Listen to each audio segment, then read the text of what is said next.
Super, super.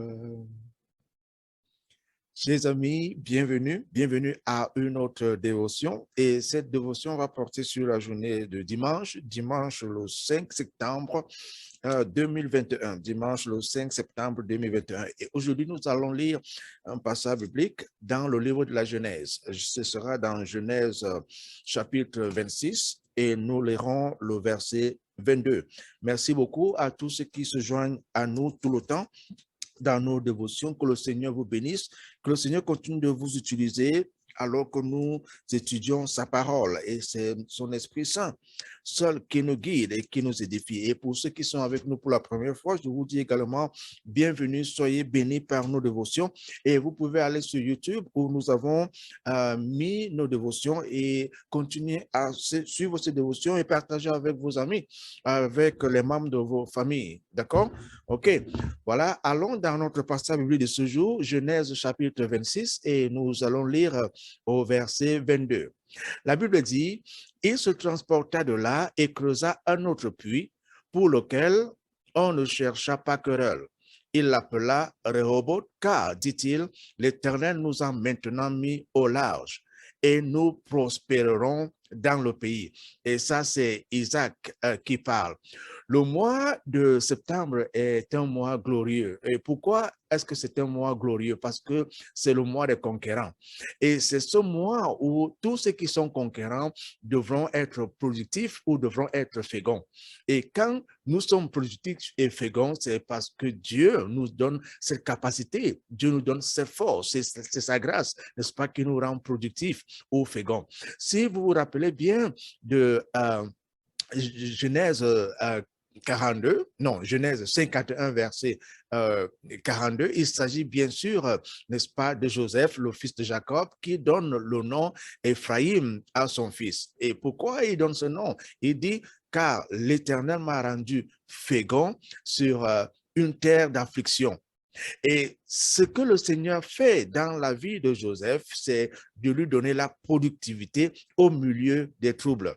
C'est pour dire que là où tu es, l'Éternel est capable de te rendre productif au milieu du trouble. Il est capable de te rendre fécond au milieu du trouble. Vous voyez, le trouble n'empêche pas à Dieu d'accomplir son plan de bénédiction dans ta vie. Et aussi, pendant ce mois de septembre, lorsque nous parlons de la productivité, quand nous parlons de la fécondité, il faut comprendre que la fécondité et la productivité sont liées à la maturité.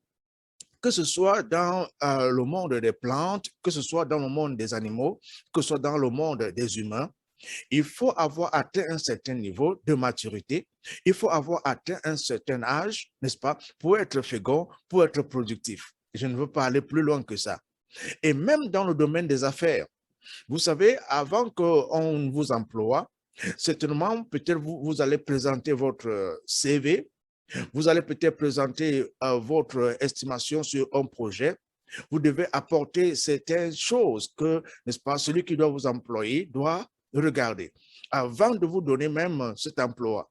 S'il s'agit d'un projet, on va vous demander d'apporter, n'est-ce pas, un devis. Et ce n'est que lorsque votre devis sera accepté qu'on vous permettra maintenant de faire le travail, et ce n'est qu'après avoir fini le travail que vous serez payé. Nous voici maintenant à plus de la moitié de l'année 2021. Et je dois vous assurer que avant la fin de cette année, vous allez accomplir les projets que vous avez. Il n'est pas tard. Vous êtes capable d'accomplir les projets que vous avez. Vous voyez, dans la vie et au moment où nous parlons même de ces projets, nous sommes dans un système où les enfants de Dieu doivent prendre en main, n'est-ce pas, les dons que le Seigneur a pour eux. Prendre en main la mission que le Seigneur a pour eux. Quelle est la mission que le Seigneur te donne? Avant la fin de cette année, tu vas accomplir cette mission. Et cette mission ne s'accomplit que dans le système de la nation de Jésus, où nous élevons le royaume de Dieu, où nous établissons le royaume de Dieu et où nous assurons que la gloire de Dieu se manifeste dans tous les systèmes du monde. Quel est l'appel que Dieu a dans ta vie? Peut-être ton appel, c'est dans le ministère de la guérison. Peut-être ton appel, c'est dans le ministère de la prière. Peut-être ton appel, c'est dans le ministère de délivrance. Ça peut même être dans les finances, tous les domaines que nous avons énumérés dans nos éditions précédentes.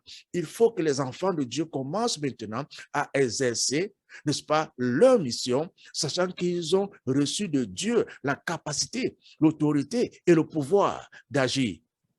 Et ta prière maintenant est de demander au Saint-Esprit, après cet investissement que le Saint-Esprit a placé en toi, que le Saint-Esprit te permet de découvrir l'investissement de Dieu en toi, afin qu'à travers cet investissement, tu commences maintenant à être productif, parce que Dieu attend la productivité de toi.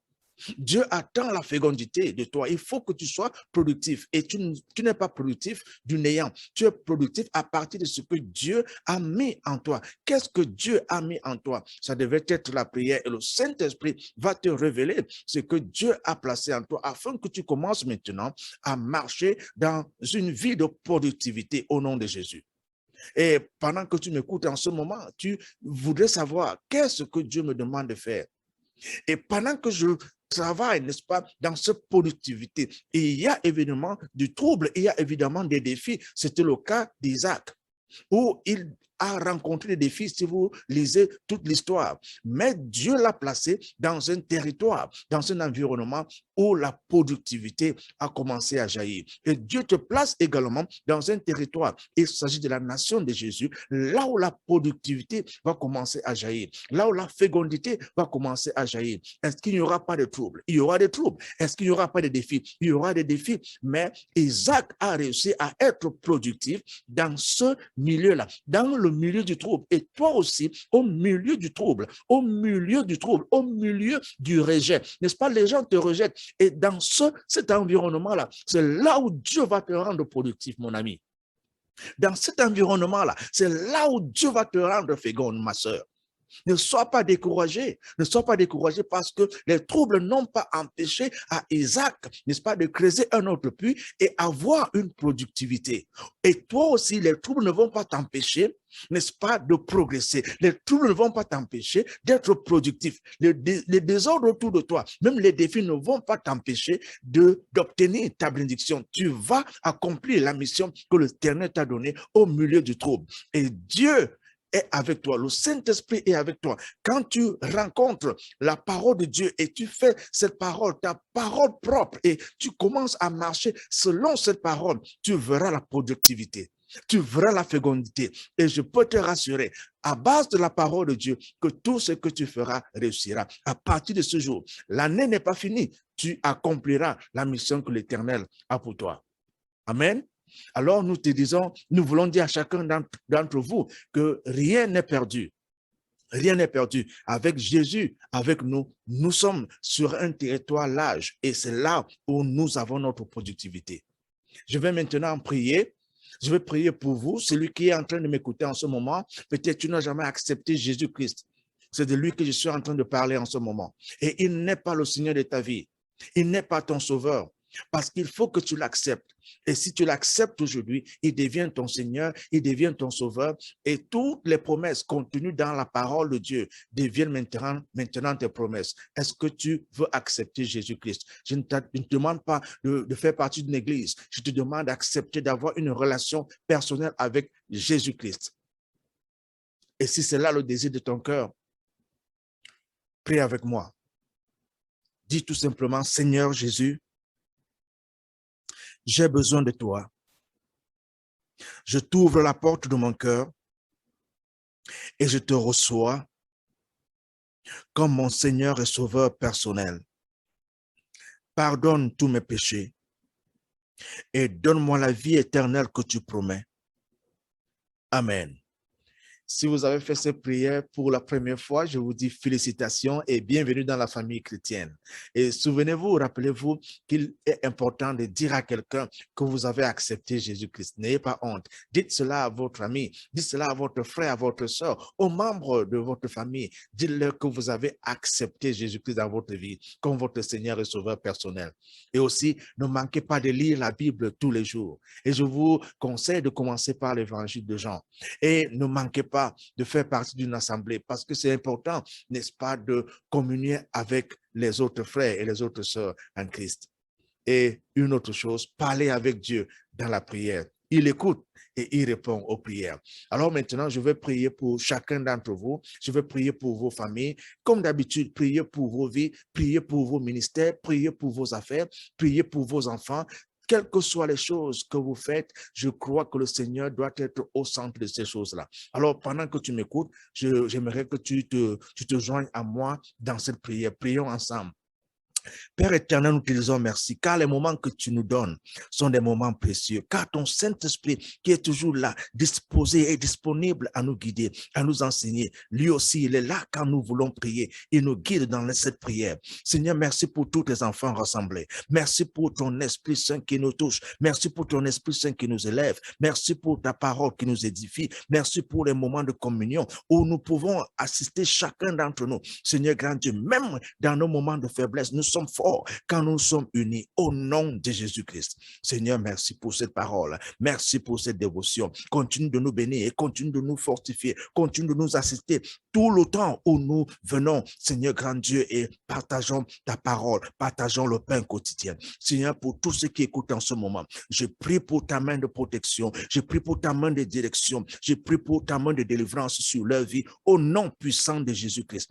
Toi qui m'écoutes en ce moment, si tu es malade, je déclare la guérison sur ton corps au nom puissant de Jésus. Reçois la guérison sur tes os, reçois la guérison sur tes muscles, reçois la guérison sur tes poumons, reçois la guérison sur ton cœur, reçois la guérison sur tout organe de ton corps. Je déclare la guérison sur ton foie dans le puissant nom de Jésus. Et vous qui avez des problèmes d'articulation, j'envoie la parole de Dieu et je commande à ce problème d'articulation, je commande à cette peine, à cette douleur de quitter ton corps au nom puissant de Jésus et reçois ta guérison là où tu es en ce moment. Pose ta main là où il y avait cette douleur. J'arrache cette douleur de ton corps. Je l'enlève de ton corps au nom puissant de Jésus. Au nom puissant de Jésus. Et toi qui m'écoutes en ce moment, peut-être les choses n'ont pas marché depuis le début de l'année. Je prie maintenant que les portes qui étaient fermées devant toi, que ces portes s'ouvrent au nom puissant de Jésus-Christ. Que les portes des affaires s'ouvrent pour toi. Que les portes des finances s'ouvrent pour toi. Que les portes du ministère s'ouvrent pour toi. L'appel que Dieu a pour toi, tu vas l'accomplir au nom puissant de Jésus. Tout blocage qui a été placé devant toi, j'enlève ces blocages-là au nom de Jésus-Christ. Si tu as été enchaîné, je brise les chaînes, je commande à ces chaînes d'être brisées dans le puissant nom de Jésus-Christ, car il brise toutes les chaînes, il détruit et il met tout sur ses pieds. Je déclare que même tes ennemis vont au pied de Jésus-Christ, car tout genou doit fléchir et toute langue doit confesser que Jésus-Christ est Seigneur. Pour la gloire de Dieu, toi qui m'écoutes en ce moment, reçois la bénédiction de la part de Dieu et marche dans la crainte et continue de louer le Seigneur. Continue dans sa parole, continue dans la prière, car Dieu est avec toi, il ne t'abandonnera pas.